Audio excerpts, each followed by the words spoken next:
Viskas labai paprasta, jeigu pas jūs lygus sklypas kaip stalas. O jeigu gyvenate ant kalno. Jeigu yra tikimybė, kad, pavyzdžiui, palitaus nušliauš jūsų namas arba ūkinis pastatas arba augalai. Kaip tą šlaitą sutvirtinti? Galima, žinoma, akmenimis, kas labai brangu yra. Bet galima ir patiems stengtis be profesionalo pagalbos. Pirmiausia, šlaitas išlyginamas. Be abejo, jeigu turit kūrybinę gyslelę, kad lyginkit, kad tai būtų kaip gamtoj, ne kaip nupjautas sviesto gabalas peiliu, bet kad tai, pavyzdžiui, už kilometrų nematytume, kas dedasi toliau. Kaip ir čia, toliau nematom, kas ten dedasi. Toliau dedama groplėvelė, kad neplautų visgi vanduo.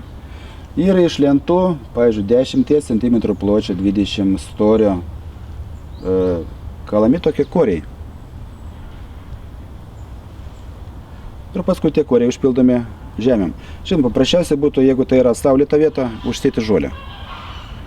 Ir tada šienauti, be abejo, šienapio negalėsi, trimerių reikės arba sodinti augalus. Dabar geriau, kad užpildom, pavyzdžiui, žemę, kuri tinkama šitiem augalam. Nu, dabar, ką ten sodinu gėlytės. Kas iš šito viso bus? Nu, reikės dar kartą mums susitikti pavasarį ir pažiūrėti, ar darbas pavyko. Aš žinau, kad viskas pavyks, kadangi dar turim nemažai laiko, praktiškai visą spalio mėnesį.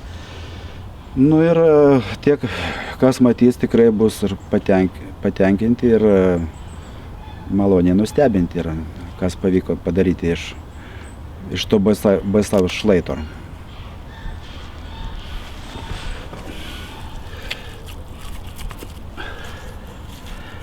Nu, kol kas, nu ką, kviečiu dar kartą susitikti.